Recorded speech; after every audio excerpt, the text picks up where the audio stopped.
Good evening, everyone. I'd like to welcome you to the Otsego City Council meeting. Tonight is Monday, April 22nd.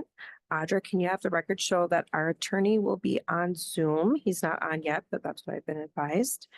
Councilmember Gady is absent. Present this evening is Councilmember Dunlap, Dahl, and Moores, along with our Assistant Administrator and our City Administrator. At this time, I'll ask you all to join us in the Pledge of Allegiance.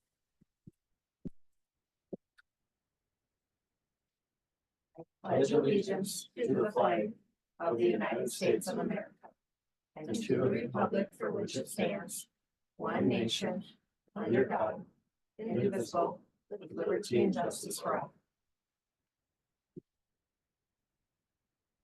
Thank you.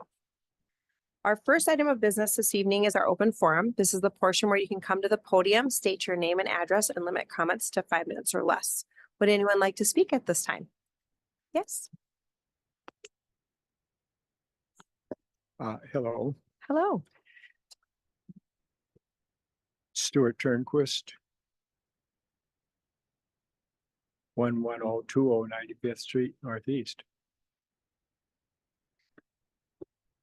Madam Mayor, council members, and all others present, thank you for the opportunity to speak. My front farmhouse front yard is about to become a roundabout. Over half of the front yard is going to be a roundabout. I like that idea.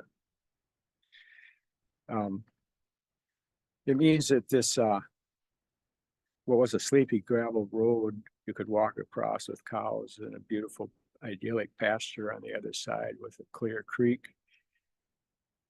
It turned eventually into kind of a miniature Daytona Beach raceway.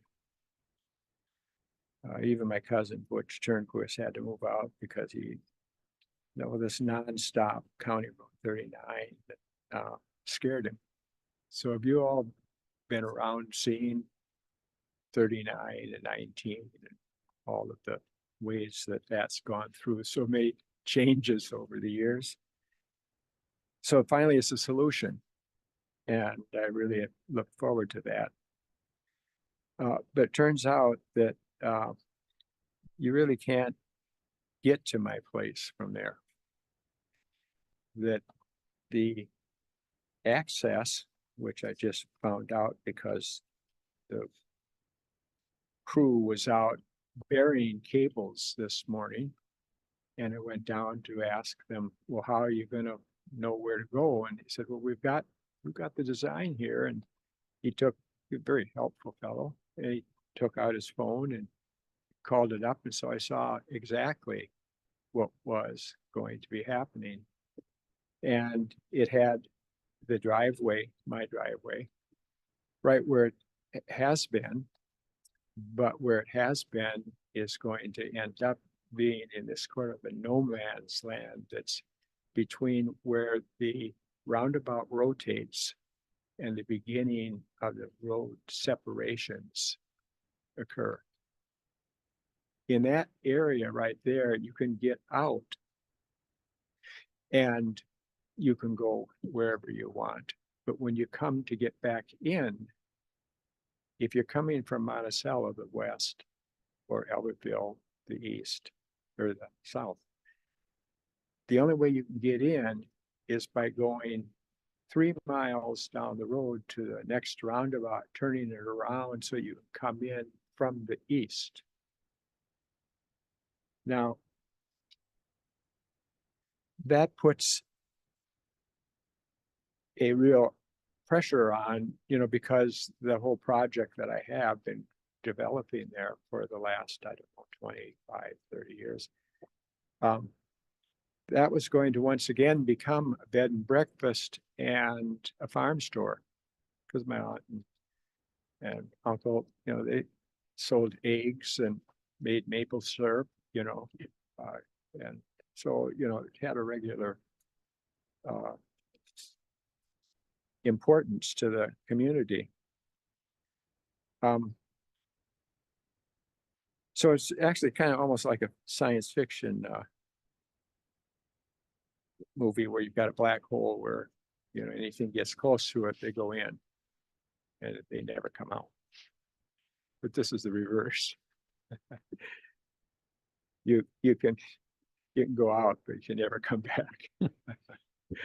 So I don't know if there's anything you all can do, but it was surprising to me because I had talked with the original designer and he was very helpful and he said, showed me it.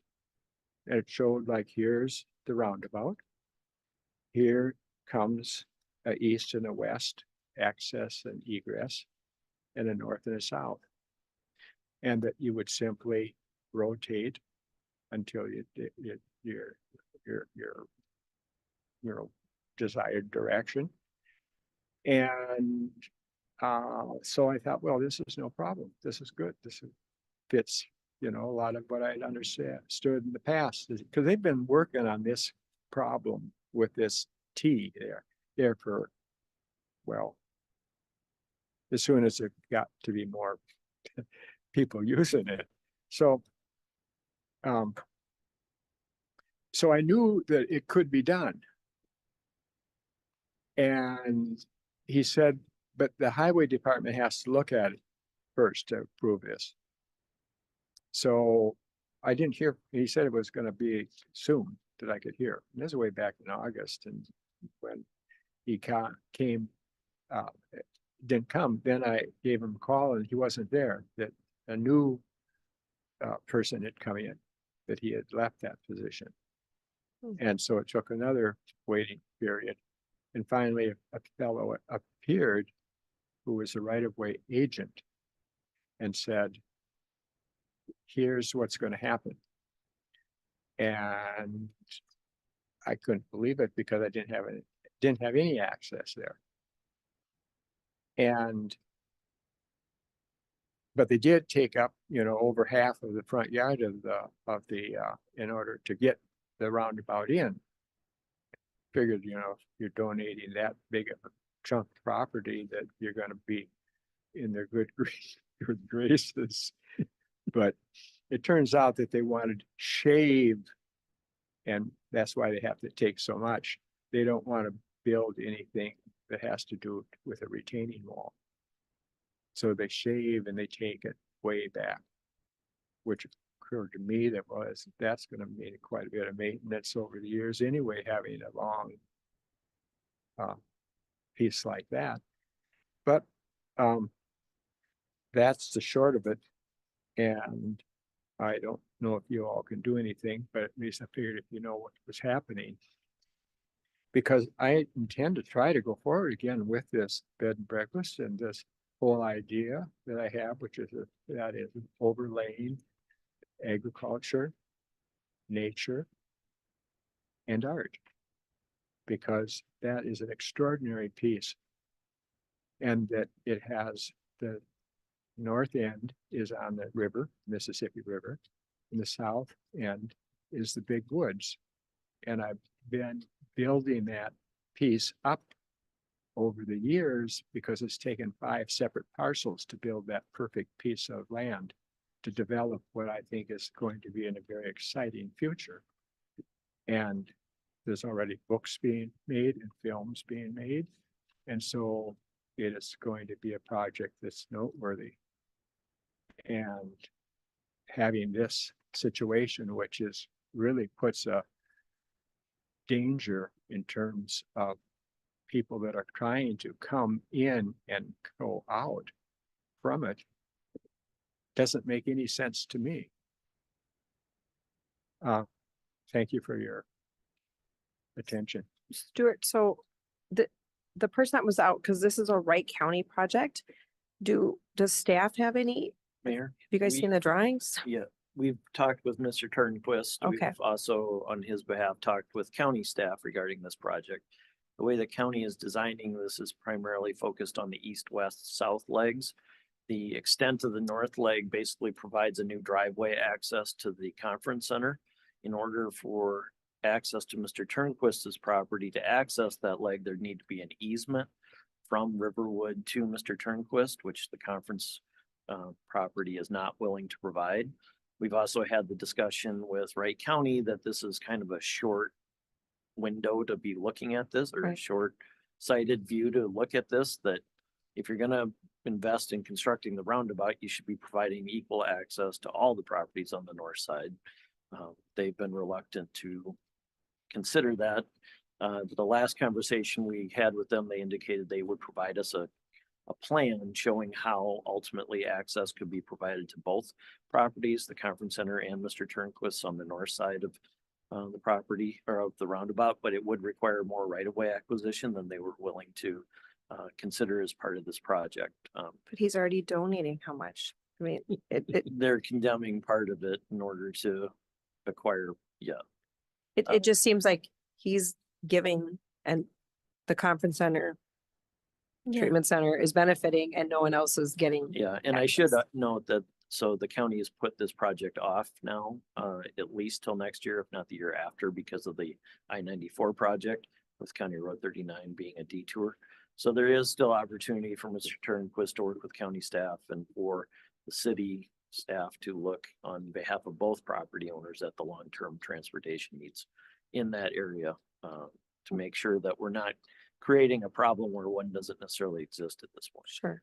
If you need to include me, if we need to go to Wright County, I mean, it doesn't make any sense that he has to drive 3 miles to get it into his yard. Madam Mayor, Yes. Dan, when did you speak with Wright County? Mayor, I believe that was probably a month or so ago. Okay. Last discussion we had regarding this. So. Really unfortunate. It came as a real surprise to me to see them burying those cables and Yeah. going down and just asking and finding out that they had. And I had not even heard from the highway department that they had come to a decision. Right. So it was really sort of all right. A situation where I thought I'd appear, even though obviously I'm not well prepared, but No, I mean, to let you all know what's. this is the evolving. first we're hearing of it, so obviously we have some concerns. So do we have Stuart? Yes, we do. Okay. So we will be in contact with you because you need to have access to your parcel just as much as the conference center does. Yes. Thank you. Absolutely. Thank you. Thank you, sir. So Ron and Dan, Mayor, we'll follow up with county staff because as I said, they did indicate they were going to provide us a plan for the ultimate design of the roundabout. And we can use that as the basis to further discussion about access to both properties north of the roundabout. right, And with it being set back a year or two, it gives us more time to get sure. those discussions to happen. I'm also a little confused why the neighbor wouldn't provide access for him to then enter his property. That just seems a little odd to me too. Stuart was nothing but kind to support them when they decided to relocate to Otsego. So maybe we need to remind them of that. Council, would you agree? Yeah. Yes. Thank you, Stuart. All right, this is still the open forum portion. Would anyone else like to comment?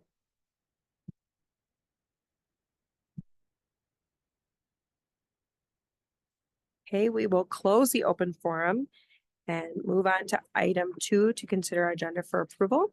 Does anyone have anything that they would like to add or delete at this time?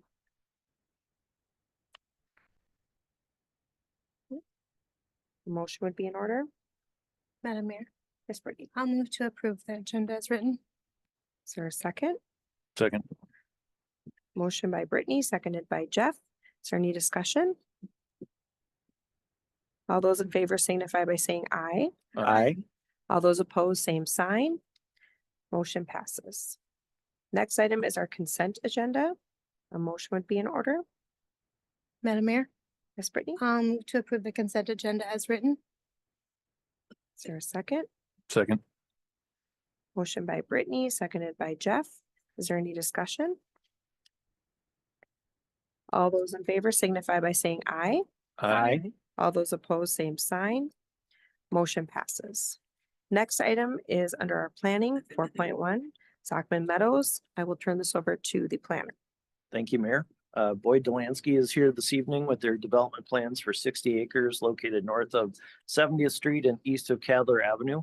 The 2023 comprehensive plan includes a mix of land uses on this property, including low to medium density and to high density residential in the area north of this wetland complex. Industrial land uses at the corner of Cadler Avenue and 70th Street. The developer is requesting amendment of the zoning map to rezone the property to planned unit development district based on the requirements of the R6 district for the residential portions of the project and I2 general industrial district for the industrial portions of the project. You can see on the map that Cadler Avenue is becoming an industrial corridor, but the north portion of the property abuts the Windsong development, which was approved in the early 2000s as part of the Kittredge Crossings plat.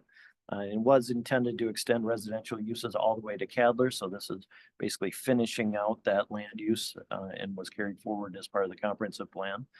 The corner at Cadler Avenue and 70th Street was guided for industrial uses as the gateway into that industrial area and wouldn't create compatibility issues with surrounding uses, with that occurring to the south in Albertville and planned commercial or office warehouse to the east on the Otsego side of 70th Street.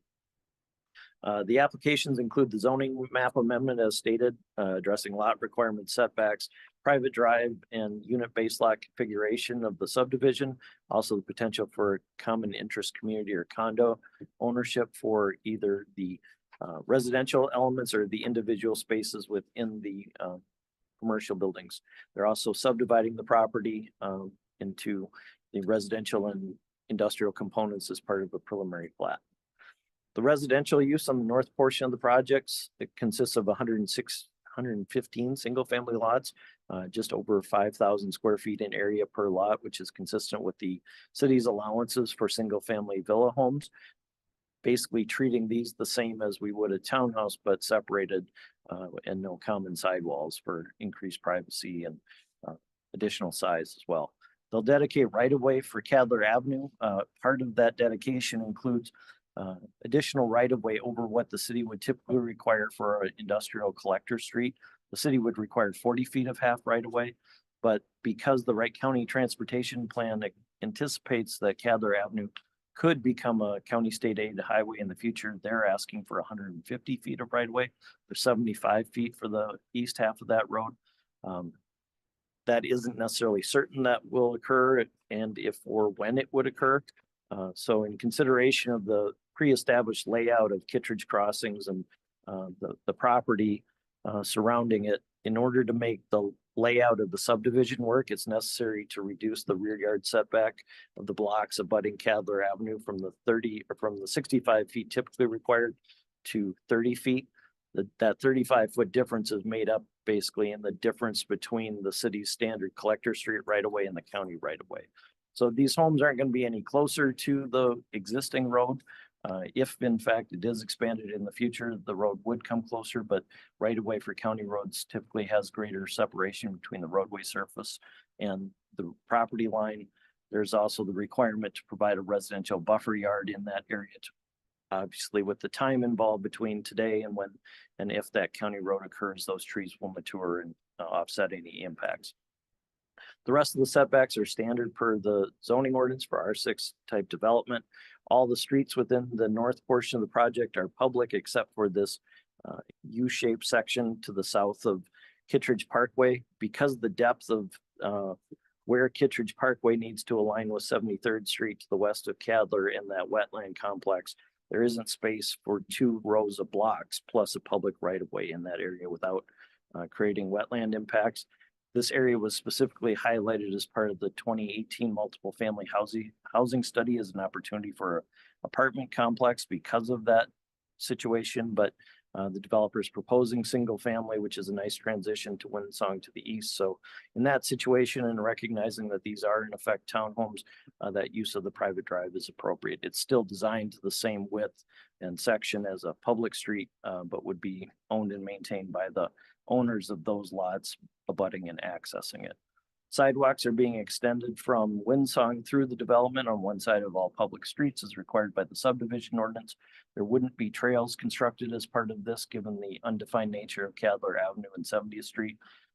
Ultimately, looking at the park system master plan, there's a greenway corridor that goes along the north side of this site in the future that would provide access as part of the overall trail system.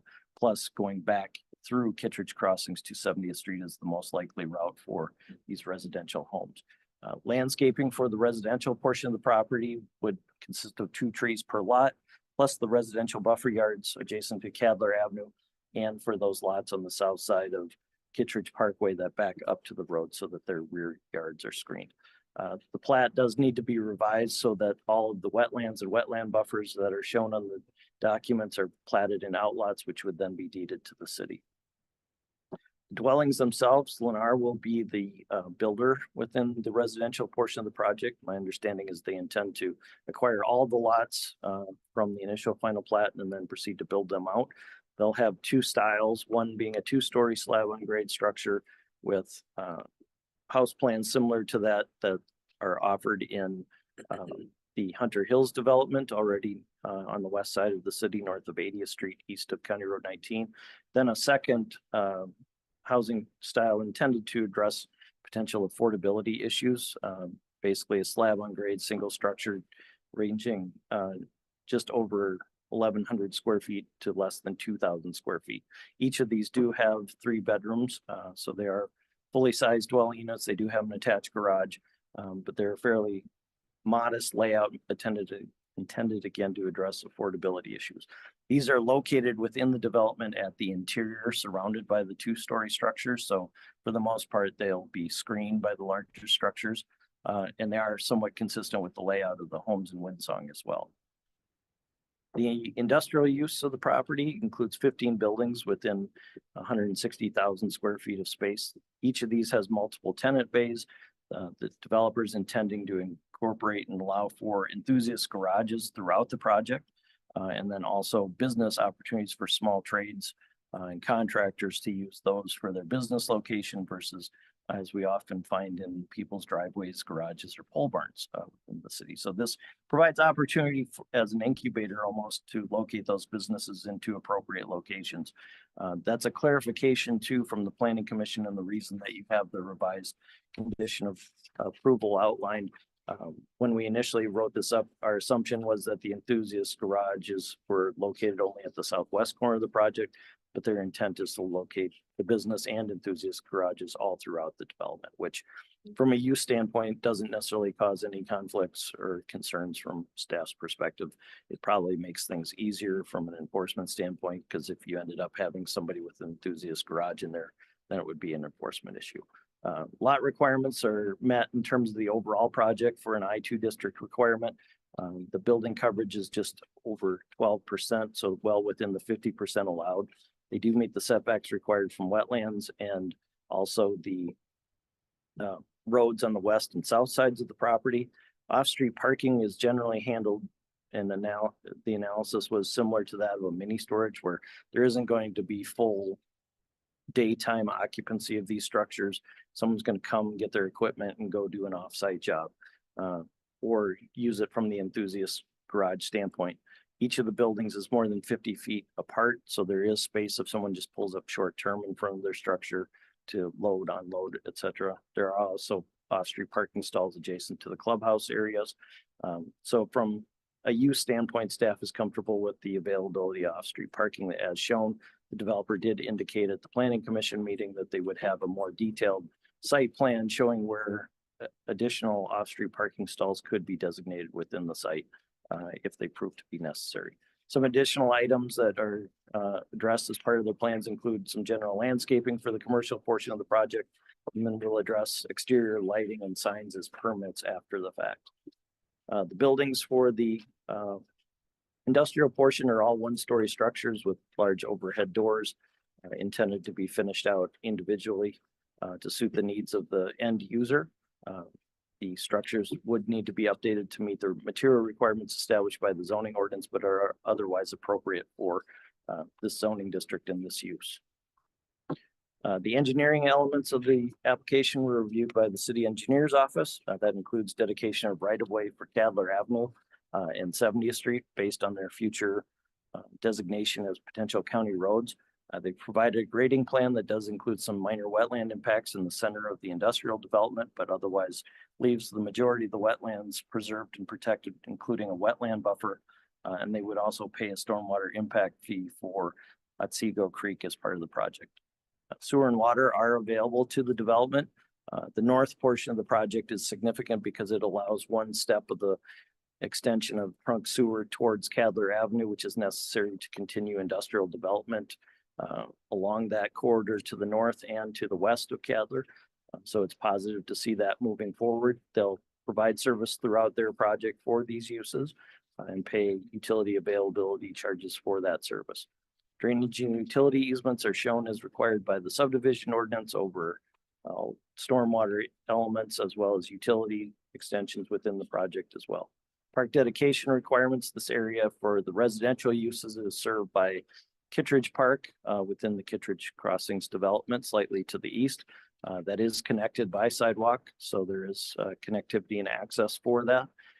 So park dedication, both for the residential and for the industrial portion of the development, would be paid and satisfied as a cash fee in lieu of land at time of final plat.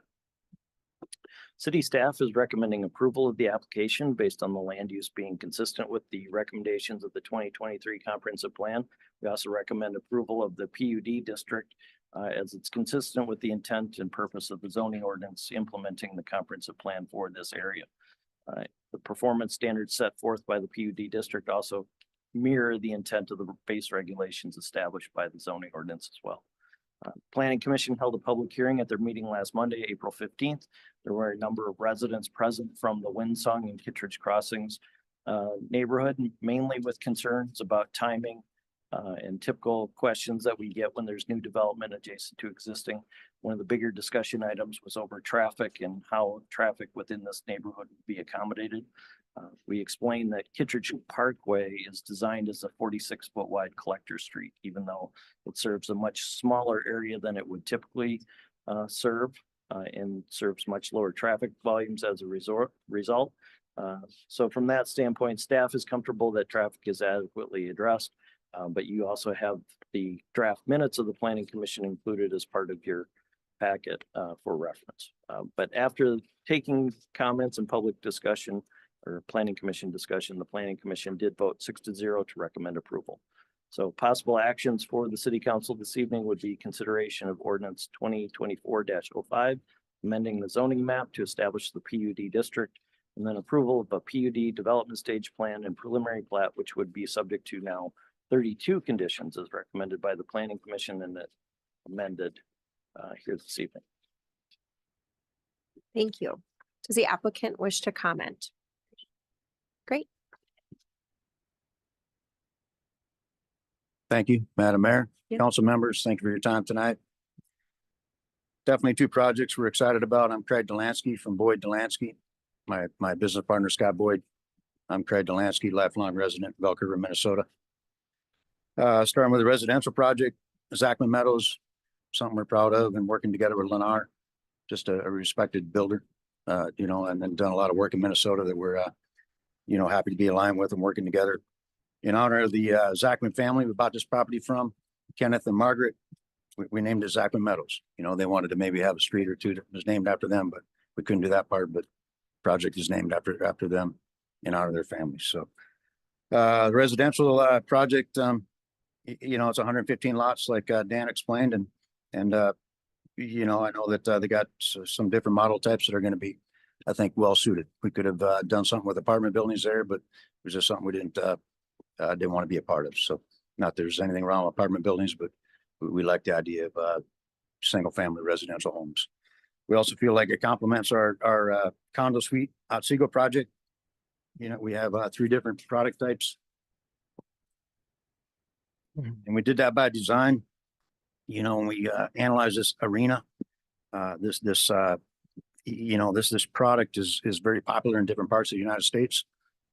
It's taken out more so in Minnesota. The main focus in Minnesota has been more around the car enthusiast. We wanted to branch that out a little bit. Tradesman condos, there's more pressure on people having to come out of their backyards that have maybe a small business operating out of their backyard. They can't do that no more. So the tradesman condo offers that. business entity an option to go do, you know, something in this area, right? And we want to have this structured in a way that, you know, that's more of a separate area compared to the classic condos, which is a different product type, different price point, but they also can be part of that. We don't want to limit any of them to not being a car enthusiast, which is our luxury condo suite unit on the corner of Cadler and 70th. That's our signature, and it's going to have a clubhouse incorporated within itself. That we want that to be the higher end, but we don't want to limit them to not being able to have a business operating out of there. You know, we know that it's all zoned to be able to run a business out of the entire project, but also we want to be aware that we want to police this in a certain way, have you know, associations in a certain way that, you know, the tradesman condos are separate, right? But also they have use of a clubhouse that's attached to the classic units coming off of 70th. Yeah, 70th that they might want to use for a Christmas party or whatever. You know, they might be able to reserve it for their employees to have a Christmas party, birthday party, whatever it might be. You know, we wanted that to be more of a community type clubhouse that could be used by the classics and the tradesman condos. And the luxury condos are going to have a clubhouse that's within their own. You know, it's going to be within the middle of the two classic units or luxury units, you know, which is 11 of those units, 11 1,800 square foot units, luxury units with a clubhouse of their own. That'll be a multi-level. And then on the classics, they'll have a clubhouse that's now attached. We initially showed it detached. We're trying to make it more usable, more friendly, and something that's more, just makes more sense for everybody involved. It's, you know, these units are going to be owned by, you know, business owners, car enthusiasts, you know, people that have different interests, whatever it might be, collectors of whatever it might be. But we try to also develop and design through Hellman Architects, and Landform has done a lot of planning and a lot of works went into planning this. We want this to be you know, something that everybody can be proud of, you know, and it's got our name on it as well. And we take pride in what we do. So we're going to work hard to make both these projects something that Otsego is proud of as well. So we're excited to get them started. Happy to answer any questions you might have. So just so clarification, so there's going to be two clubhouses Correct. and the front end down at 70th, they get access to that clubhouse, Correct. but then everyone else gets access to the one in the back. Correct. Okay. Correct. Okay. Yeah, Madam Mayor, we just after analyzing it, just felt like that was the best way to do it. You know, there's no way to really connect the luxury Right. units to that arena, so we just kind of separated it. So we're touring, it makes more sense. It's all within the same square footage that we have with the initial clubhouse design Okay. that you'll have with our final plans that are coming in. And Landform can speak to that if we need to, but I definitely feel it's a better flow, it's a better layout. It's going to work better for definitely all of our condo suite owners, you know, users. You know, we want to have a nice project that's you know, that's tidied up, professional. So one question too, just because you talk about the businesses, small businesses, how many, is it a one stall garage or is this like a two stall that they could fit So into? tradesman condos there's 66 tradesman condos, Yep. 100 square foot. Okay. Okay, there's 66 of those, 48 classic condos, you know, and we'll just call them the next tier up. You know, we're not gonna allow a landscaper, electrician. My son's an electrician. No disrespect to anybody, but you know what I mean. We're gonna try to manage that to a point where, you know, so the classic condos are going to be somewhat separate. There might be a printer in that area, you know, someone that does graphic design, or, you know, there might be something different in the classic area compared to our tradesman condos. You know, that's more of maybe a machinist or a plumber, electrician, landscaper. We want that to be, you know, separate. We're going to definitely make sure that we police that in a way that we make that separate. And then we're going to have two different associations. So, but the tradesmen, we want the tradesman condos to have access to the clubhouse. And that's why we did it the way we're doing it now. You know, we want them to have an opportunity to be able to, hey, if you want to have a birthday party, Christmas party, you can arrange that through the association. But it'll be a separate association to the luxury condo units. Mayor? Yes. I would just add, so we learned of the change to the clubhouse layout today. Okay. And So I was like, I didn't hear yeah, there was but two. the- I before. apologize. I I apologize. was like, I was there. Hey, and Dan and Ron were great to work with. And again, there's a couple things changing on the fly, and I apologize for that. But If it's a significant change, then that we can have the planning commission review that element when the final plat comes back through, if necessary. I think it makes sense that they're offering it to the other section. I just. Yeah. It's the first time I'm hearing it. Yeah, otherwise it was gonna be difficult for the trades condos Yes. to be able to utilize it. So we were just trying to, and then also for the luxury condo suites to access it. Right? There's no walking path. There's no way to, it's kind of somewhat separate. So Mayor, that was a question that one of the planning commissioners did ask, was how is the luxury condo people to get to the Mhm. to the clubhouse when the wetland is in the way? And initially there was discussion about a boardwalk. Well, problem with that is now the city's requiring that outlot for the wetland, so you'd need an encroachment agreement. So this is probably functionally better solution. We'll review it again once we get revised plans. All right.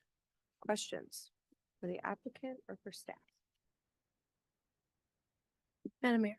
Yes. Can we circle back, Dan, to the separation from property in the county road and just the distance? I know you touched base on that and just mentioned that obviously this is a project down the road and, Yep. but what is the distance? What does it have, do you know what the distance has to be from the road to? So the city would have required that under its use of the roadway as a collector, industrial collector street.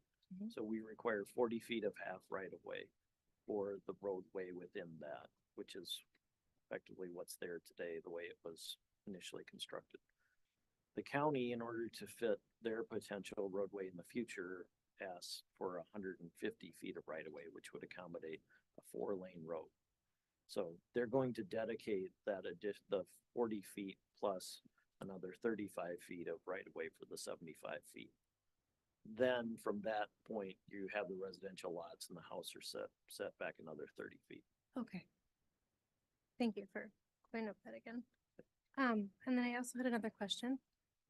We talked about the Greenway Trail, and that's how they would have access in this area. Where can we show on the map where do So- they go? Where would we have to go if I lived there? Or if I So had a- if you're living here, you would most likely take the sidewalk that's along Kittredge Parkway down to 70th Street Okay, to the east. The future Greenway corridor would be along this creek that would just go to the north of Kittredge Crossings, would get you to Kaleidoscope School. Mhm. And then from there, Callan will go north and out at 77th Street to get you to additional trails as well. okay.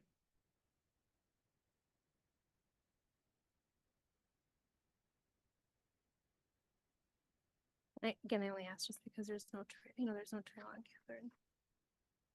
So. So the trail But on there- 70th is to Callan. Mhm. And then the Villas at Kittredge Crossings is gonna construct that trail between Callan and Kittredge Parkway. Right. As part of their second phase, so that gives you that trail connection. So you will be able to get, if this comes in, first person living here, they can get to a trail at Callan and 70th Street by sidewalk. And then out to County Road 19 and whichever direction. Sure, I meant, Hadler and 70th, like there's no, Correct. obviously along that way, so you can go, So like at we just this, talked about. when we looked at it, there's no destinations along that route. There's Mhm. no connectivity further to the east. Sure, So there isn't a lot of need for a residential trail in that area. sure, and, And all the Yeah. houses are in the north. Mhm. So this is Right. They're wetland. And would be significant wetland impact. So if anything, there might be opportunity in the future to go through the wetlands. If there needs to be a trail along the buffer. sure. Thank you. Any more questions? Comments?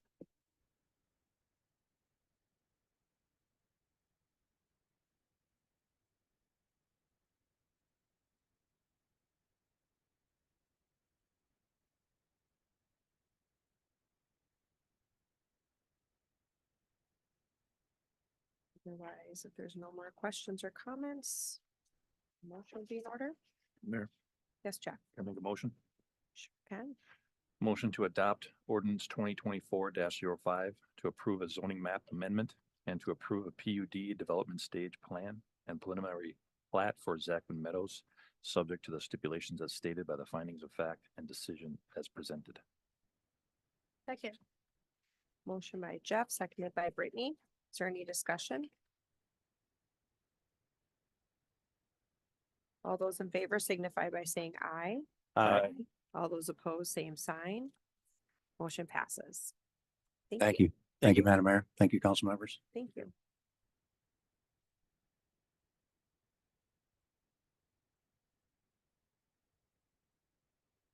All right, moving on to item 5, Park and Rec. Item 5.1 is Ashwood.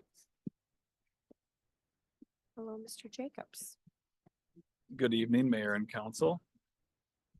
1 second. You're so tall. Yeah, Ms. Grindle's gonna need to lower it. I know. She knows. She did it at the Park Commission meeting. I hope you guys all had a chance to review the RCA written. We did go out. You guys remember in March, we had Tim from HKGI come here and give a nice presentation on Ashwood Park and how that 2.1 acre park on the corner of Ocean and O'Brien is, heavily wooded, and we're trying to preserve those trees and incorporate traditional play elements and nature play elements. The good news is we did go out and requested bids. We got 6 back, and the bids we got back were within budget. And we were able to also accommodate the request. The alternate was bid for a bocce ball court because there is some senior demographic who lives up in that area who are pretty excited about a bocce ball court. It is something that we do not have in our park system currently. So the fact that we were able to afford that as well was huge. So the bids came back, and Ron and Tim and myself reviewed them. Veda Contractor out of Cokato was the lowest responsible bidder. And we are recommending that council look to authorize them to do the project. Also tonight before you is a motion for the authorization to purchase the playground. As you know, we broke out the bid cost and the direct purchase cost when we did present. And we're asking for authorization to procure the playground because with the School No Park project last year, we kind of learned our lesson on playground procurement is paramount in making sure that these projects stay on a timely manner. So tonight before you are 2 motions. There was also, plenty of supporting materials in the packet that kind of outlined everything and broke it out nicely. At this time, I will ask if there is any questions, or else we'll be looking for council decision. Council questions about this process and project? Madam Mayor. Yes. Nick, when we went through and we discussed the playground and the equipment and what might be there, we were given options. I know a couple of people, including myself, had talked about a warranty for some of the equipment. Where does that stand? Sure. Tim did address that during the presentation, but the warranty was minimal, like a 5-year on playground structures. Unfortunately, they don't warranty those long. Some of the other items though, like the goal and some of those things do have lifetime warranties on them. The basketball standard with the soccer and the backboard on it, that was a lifetime warranty on those materials. But for the play structure itself, there's very minimal warranty on stuff like that, unfortunately. But their expected lifespan would be 20 to 30 years, depending on how, UV rays break them down and how usage is. So I think that's fairly common. I mean, I think about over here at Prairie Park, the netting when that year that the netting had snapped and, so things obviously coming, you have a warranty for a certain amount of time, but just a little something is nice to have to fall back on if needed in those 5 years.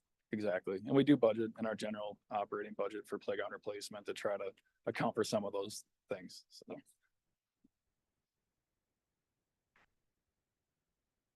Obviously, we were all very, our biggest concern was that piece of equipment and the multi-sport thing, whatever you call it, but just the vandalism part to it. We understand the sun fade to it, but just, is it easily replaced if one piece versus buying a whole new thing? Right. I think, just being mindful that we can never, account for what exactly we're going to see out there, but the lifetime warranty does help alleviate some of that. And Compan being a very large vendor in the playground manufacturing industry, it'd be easy enough to get a replacement part and hopefully staff could address, some minor repairs. We wouldn't have to replace the whole thing would be the intent if there is some sort of vandalism on it. There is good products out there for vandalism removals now, so. Let me get that in writing, that they will replace. All right, any more questions? Comments, otherwise a motion would be in order. Madam Mayor, Yes, Brittany. I'll motion to adopt resolution 2024-36, accepting bids and awarding contract to Veda Contracting LLC of Cokato, Minnesota for the Ashford Park Project, city project number 24-05, in the amount of $315,639.44. Want to do it all or And do it separate? what- I can just do it, right? Because it's on here. Do both of them? Unless council wishes to Oh. keep them separate. I was just. There's gonna- two separate motions. They're two entirely different things. You might want to just keep them separate. Separate. All right, we have a motion on the first section. Is there a second? I second. All right, motion by Brittany, seconded by Jeff. Is there any discussion? All those in favor signify by saying aye. Aye. All those opposed, same sign. Motion passes. Next one, someone would like to take it? Madam Mayor, I'll motion to accept the quote from Midwest Playscapes and to authorize the purchase and installation of the playground equipment for Ashford Park in the amount of $216,653.94. Is there a second? Second. Motion by Brittany, seconded by Jeff. Is there any discussion? All those in favor signify by saying aye. Aye. All those opposed, same sign. Motion passes.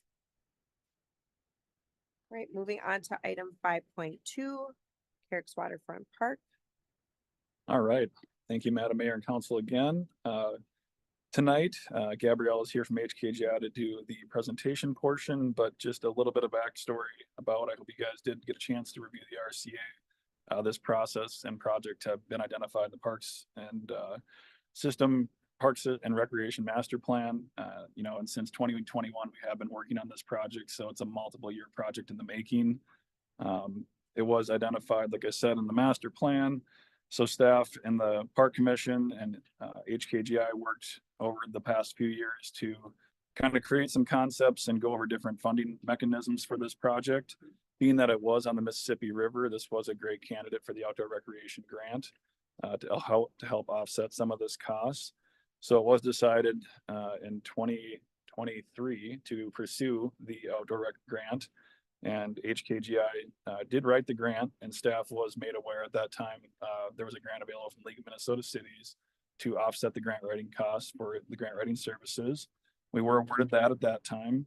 And then in June of 23, we were notified that we were awarded the maximum amount of the grant, a match grant, obviously, but up to $350,000. We were awarded $350,000. So that is the biggest grant recipient for any park project that we've had to date. So very exciting. We then now have moved into, at that time then it was identified by the state that we needed a phase 1 archaeological survey of that site to make sure there was no artifacts of significance at the site. It was determined that there was not, and council did accept the grant then in November of 23. So tonight before you is a project which has been a culmination of the past 3 years basically. So without further ado, I will turn it over to Gabrielle, and she will kind of give some more of outline of the project and as well as the grant requirements that are conditions of this. So this time I'll turn it back over and I'll lower it. So.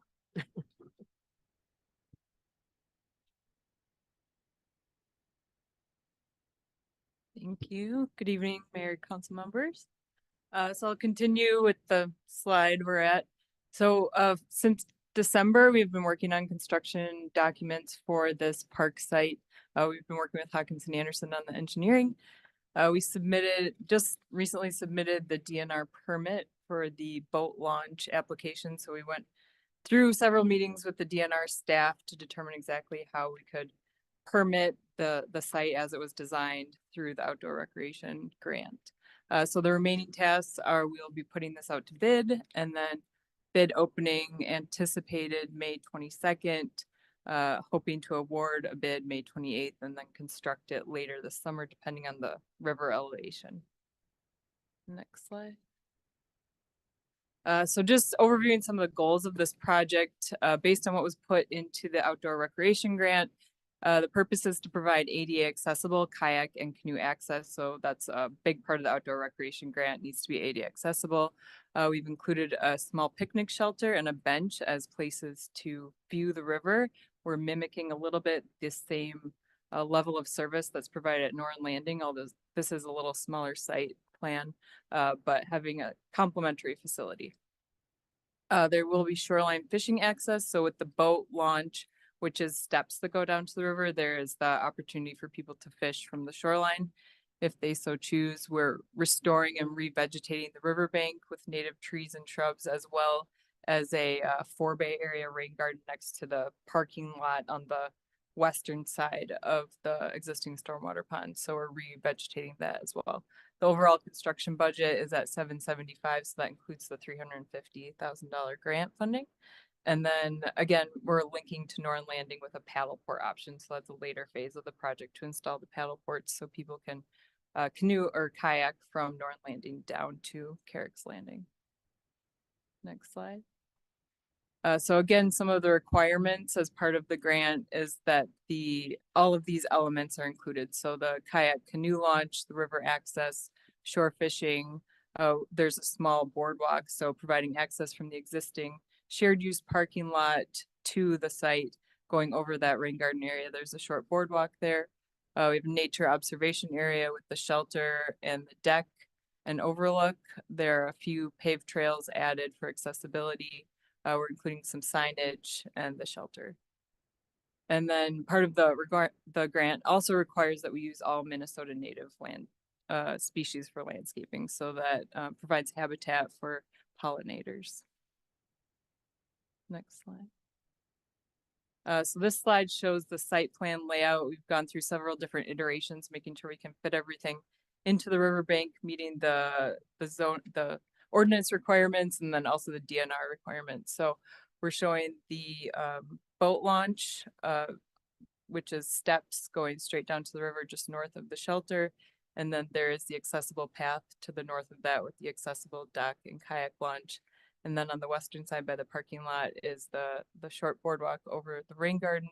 There will be a portable toilet installed on a new concrete pad, and signage at both the parking lot and then over by the river side. On the next slide.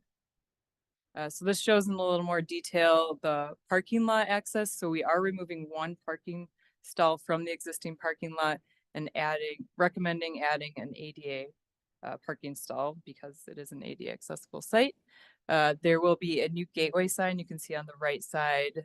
There's a concept for what that gateway sign looks like. We're trying to match the signs that have recently been installed at Prairie Park. And this is a little bit larger, so it brings attention from the parking lot to the new kayak and canoe launch. Then moving over towards the riverside, you can see on the left side of the screen, there's a kiosk sign. So again, this matches kiosk signs that will be installed at Prairie Park. And then there is a bench located right next to the sign. To the south, there is a shelter, which will have a couple steps going up to it, along with an ADA accessible sidewalk on the west side going up to the pad, the shelter that the pad that the shelter is on top of. And then there's the dock overlook, which is boardwalk or a wooden deck that overlooks the river.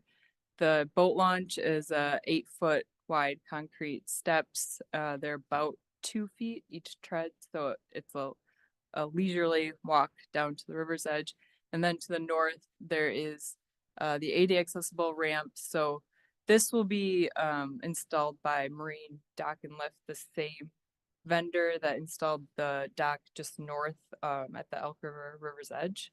So it is accessible. We can choose the paint colors so that it can blend into the site and have a more natural feel and look to it. Next slide.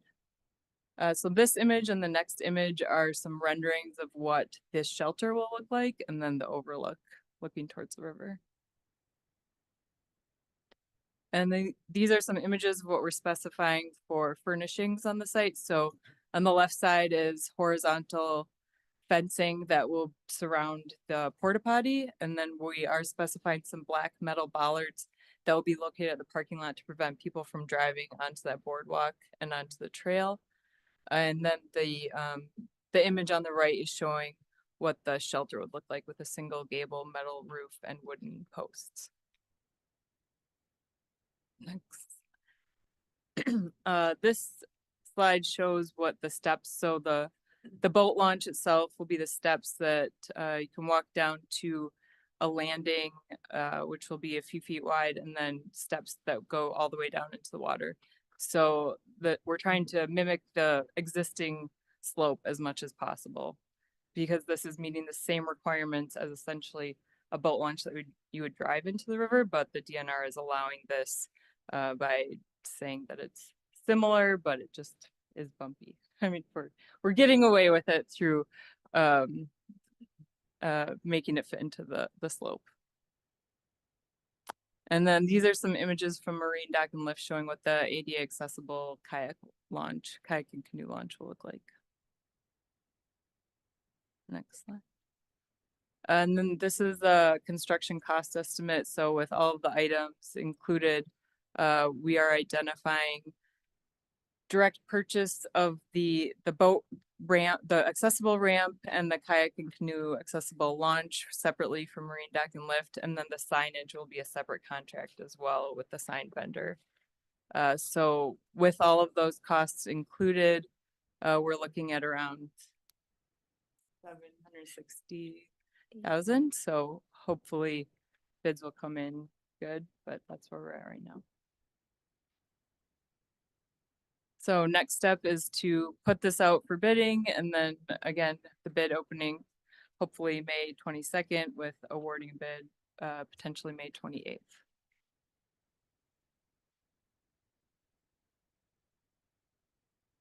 Any questions?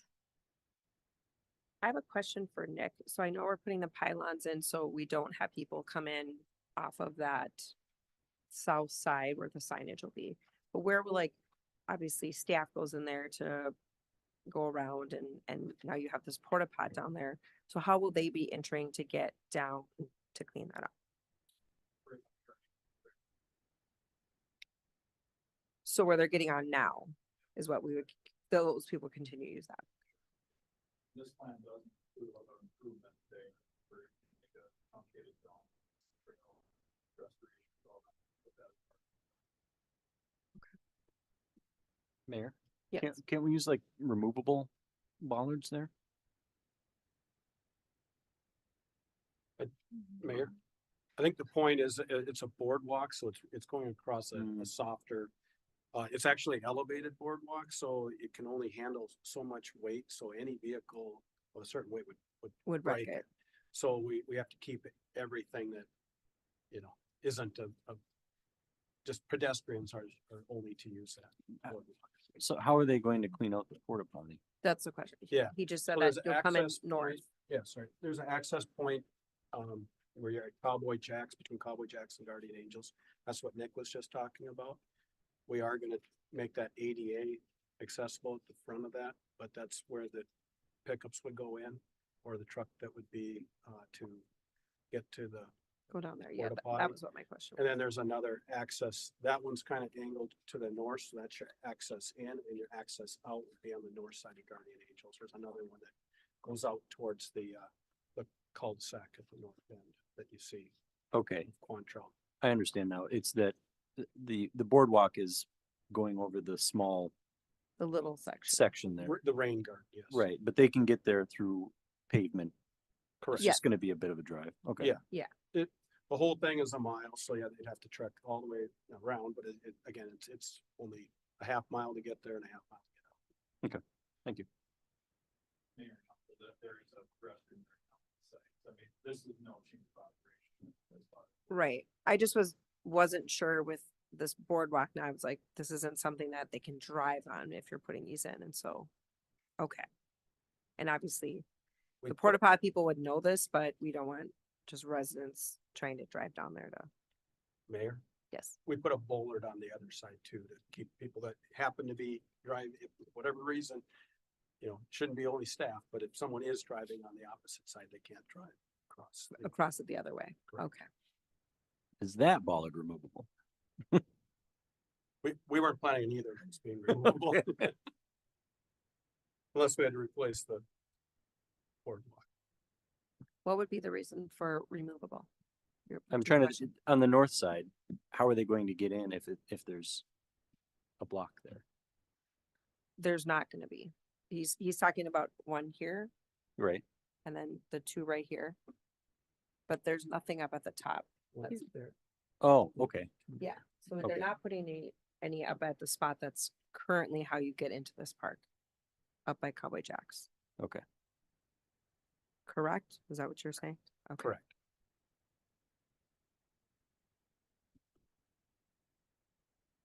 Madam Mayor, Ryan, Yes. were you, did you have any other questions? Nope. What is the typical bidding time, or, you know, it just seems like it's such a small window. Is this appropriate, like, to have, so May 22nd bid opening, and I'm just curious, again, what is the time frame, or what would be the window of? I believe it's 30 days. Yeah, Mayor, Oh. it's Oh, 3 weeks of advertisement. okay, And that's state statute that Okay. guides that process, so. so the bid opening on, okay. I was one step behind with that, never mind. Mayor, and with Quest Seed in, we would put out the advertisement immediately. Okay.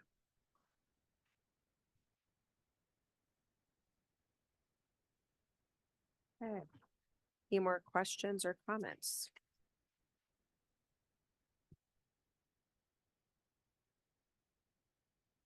Motion would be in order. Mayor, I'd like to make a motion. Sure. Motion to approve the plan and specifications and authorize a competitive bid process for the park improvements at Carrick's Waterfront Waterfront Park. Second, Motion by Jeff, seconded by Brittany. Is there any discussion? All those in favor signify by saying aye. hi, Aye. All those opposed, same sign. Motion passes. Thank you. Okay, moving on to council reports and updates. Does anyone have anything? Otherwise, we will go into, first one is heritage preservation. Brittany? thank you, Mayor. Dan was in attendance at our last HPC meeting and kind of guided us along the way and helping us figure out who previously owned the land where the fire department is to go, or fire station is to go. And obviously where Ashwood is over there, where this Ashwood Park is to be developed. And the reason for that being is to name the park. So we made a little headway. That was nice. And they have some good ideas. Our new commissioners have a couple of good ideas. So hopefully that can play out and pan out nicely. Otherwise, that's it for HPC. Perfect. Next, Park and Rec. Thank you, Mayor.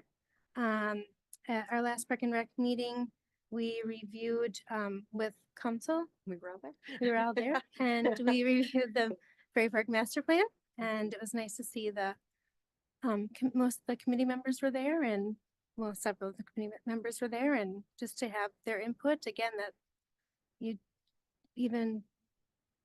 everyone was excited about the amount of feedback they received with all the surveys we had out, and that's really it. Okay, perfect. Next is Planning Commission.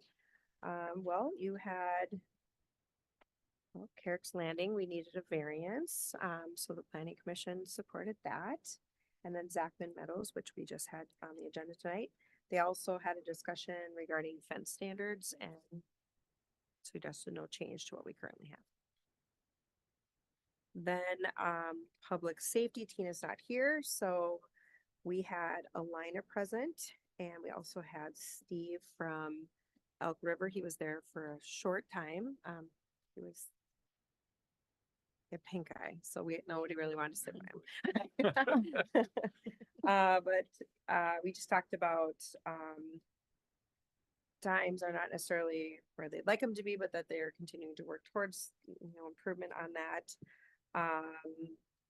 Wright County, everyone, switched to different schedules. It looks like in here, I wasn't planning on doing public safety, so I'm now reading my notes really quickly.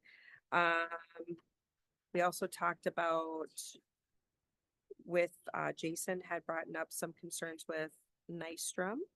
And so he'll be working with staff on that, just about calls that they've received. And then also he gave us the update, for anyone that might have received an email. We had gotten some request for additional help on the Jake Berry King issue over on Queens Avenue. And so Jason was there to give us an update because he wasn't at our last council meeting. So the information he got is they had spent multiple shifts there.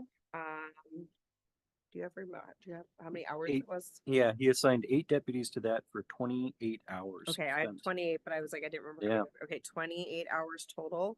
And the information was They found 1 violation. one violation. So he thinks actually what the problem is, it's not Jake braking, that it's the motor revving up and revving down as the approaches with the hills and coming down in and then going up the hill. So down, and it's just the motor itself slowing itself. So I did ask for a follow-up, and I had included Dan on that too, for Jason to meet with the family that had requested. He came to our meeting and he did follow up with him on Saturday. And sorry, Oh, no, that's okay. the 1 violation was a trucker that was going to Quick Trip, not any of the businesses in the area. Yes. So it's one of those scenarios where our sign, he never saw our He wouldn't have signs seen the sign. because we can't put them there. So Yes.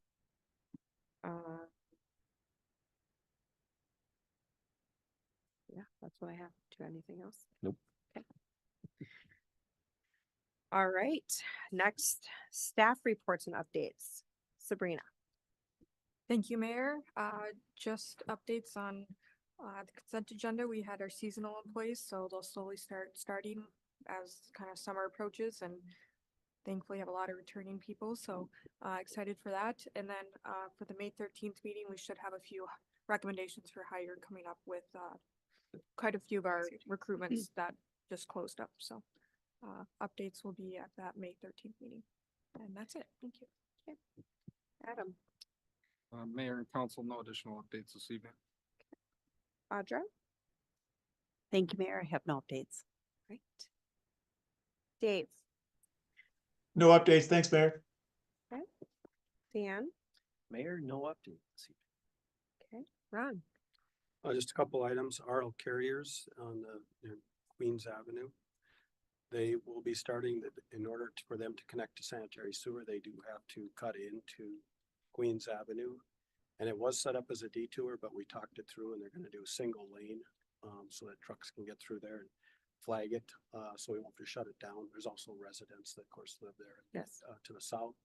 So I think that'll work better and they'll be out of the way in a few hours, but just in case you hear about that. And then also the east-west water main connection is going to go fully operational next week. They're going to be working on that. And that will give improved pressure to Boulder Creek 4th edition up on top of the hill. So if you hear something about that, that's what's occurring in that area. When will the RNL carrier with the detour? I don't know the exact date, but we had a pre-construction meeting. It should be fairly soon. Okay. Yeah. Will they sign? Can you kind of add in that we sign this Oh, well? yeah, they'll have signs that'll show traffic control. Okay. And flagmen coming up. And so when it would be a day that this will take? Just one day. One day. Okay. It'll be restored to gravel so you can pass across it and then they'll pave it soon after that. Okay. I just was worried this was multiple days. No. One day. Should not be. Okay. Thank you. All right, Daryl.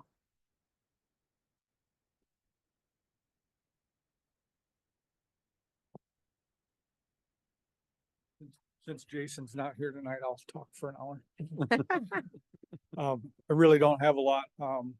We are meeting with the architects again this week. We hope to finalize the floor plan for the building this week. And then we should be able to move into the nuts and bolts of the schematic design.